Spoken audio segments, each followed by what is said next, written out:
শুভ সন্ধ্যা জানিয়ে আজকে market update শুরু করছি। আমরা বুধবারের পরে মার্কেট আর আপডেট দিইনি, কারণ আপডেট দেওয়ার আসলে খুব বেশি কিছু ছিল না। যা বলার এর আগের যে তিনটে ভিডিও, তার মধ্যে লাস্ট ভিডিওর মধ্যে আমি কিন্তু সব কিছু অনেকটা খোলাসা করে বলে গেছি। সেটা হচ্ছে ভিডিওটা হচ্ছে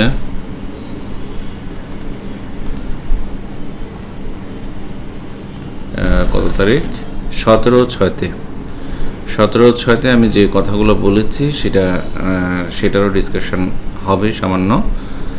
তো আমরা আজকে যে বাজারটা দেখেছি, এটা হচ্ছে ইরানে যে যুদ্ধ চলছে সেটার মধ্যে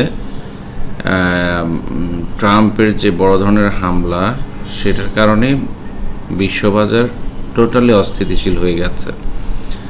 তো বিশ্ববাজার যতটুকু অস্থিতিশীল হোক বা না হোক, বাংলাদেশের পুঁজিবাজার তার চাইতে দ্রুত গতিতে, ওইসব মিসাইলের চাইতে দ্রুত গতিতে এফেক্টেড হয়। সেটা আমরা এর আগেও কয়েকদিন আগে দেখেছি, আজকেও দেখলাম। তো আসলে খুবই দুঃখজনক। 16টা শেয়ার অ্যাডভান্স, 365টা শেয়ার ডিক্লাইন, 16টা ডিক্লাইন করেছে। তো আলোচনা যদি করি, নিশ্চয়ই আপনারা কমেন্টস করবেন। যুদ্ধর এই ধরনের ডামাডোলের মধ্যে মার্কেট এভাবে পড়বে, এটাই স্বাভাবিক, এখানে আলোচনার কিছু নেই। তো আলোচনার যদি কিছু না থাকে, আপনাদের দয়া করে ভিডিওটা ওভারলুক করবেন, স্কিপ করে চলে যাবেন। আপনারা ভিডিও দেখার আসলে খুব বেশি দরকার নেই। যারা এই ধরনের মনোবাসনা দেখাবেন, আমি তাদের উদ্দেশ্যে বলছি কথাটা। আর একটা জিনিস আমরা যেটা দেখব, সেটা হচ্ছে এরকম ধ্বংসস্তূপের বাজারের মধ্যে যে দুই একটা শেয়ার আমরা বাড়তে দেখেছি, তার মধ্যে style cap, Rahima food, standard bank, legacy food, pioneer insurance, fine food, দেশ গার্মেন্টস, এটলাস, আড়াইমিটশো, আরও কয়েকটা শেয়ার। তো যাই হোক, মন্দের ভালো যেটা হয়েছে। এখন চলুন আমরা আমাদের টার্গেটেড আলোচনাটা করি।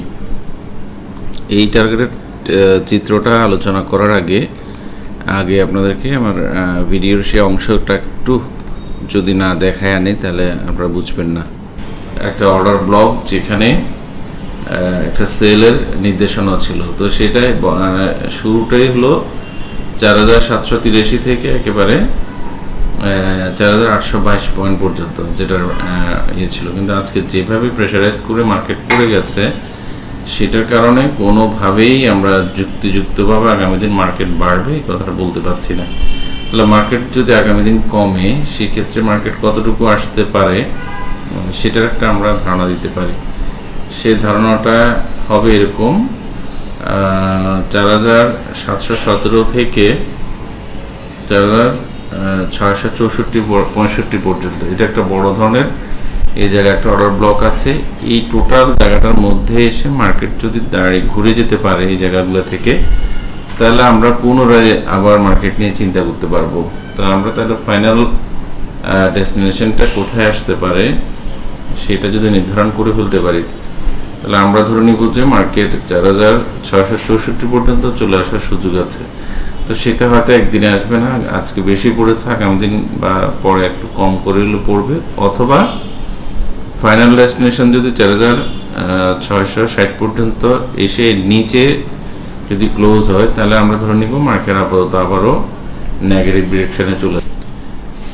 আপনারা 17 জুনের ভিডিওটা দেখেছেন। 17 জুনের পরে কিন্তু আমি 18 জুনও একটা ভিডিও দিয়েছিলাম, সেখানেও কিন্তু আমার ডিরেকশনগুলো অলমোস্ট একই রকম ছিল। তো সেটার প্রেক্ষিতে আমরা যেটা দেখতে পাচ্ছি, আমাদের মার্কেট বড় কারেকশনের পরে একটু বেড়েছে। তো সেই দিনের ভিডিওতে আমি একটা কথা ক্লিয়ারলি বলেছি, যেহেতু আমাদের আগের যে হাইটা ছিল 4785 থেকে 90, যেটা এই দুইটা ক্যান্ডেলের উইকে আছে, সেটা যদি ওভারকাম করে ক্লোজ করতে না পারে, তাহলে কিন্তু মার্কেট ডিরেকশন নিচের দিকে আসবে। এটা কিন্তু আগের ভিডিওতে পরের দিন কিন্তু আমি ক্লিয়ারলি বলেছি। এমনকি সেটা অনুসারে আমরা পরের দিন খুব ভালোভাবে প্রেশারাইজ করে মার্কেট অনেক দূর চলে গিয়েছিল, প্রায় 4805 পর্যন্ত। তো আমরা যখনই মার্কেটটা আবার ফার্দার কারেকশন হতে দেখলাম, ক্লোজ হলো আবার আইসা অনেক নিচে, তাহলে আমরা ধরে নিলাম যে অ্যাজ ইউজুয়াল কারেকশনটা আমাদের যে অর্ডার ব্লক আছে সেই জায়গাটাতে এসে কিন্তু দাঁড়ানোর সম্ভাবনা আছে, এমনকি একটা ভালো বড় ধরনের সাপোর্ট যেটা অবস্থান করতে পারবে। কিন্তু এখন যুদ্ধের কারণে পতনটা একটু বড় ধরনের হয়ে গেছে, হয়তো এটা এত বড় হতো না।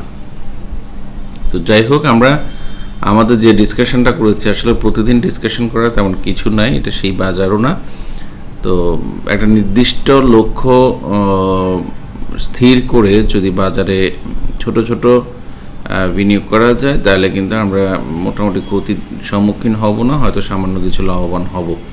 তো এটার প্রেক্ষিতে আমরা দেখতে পাচ্ছি 4664। তো প্রত্যেকটা টেকনিক্যাল অ্যানালিস্টই কিন্তু বলবেন যে এই সাপোর্ট থেকে মার্কেট ঘুরে যাবে।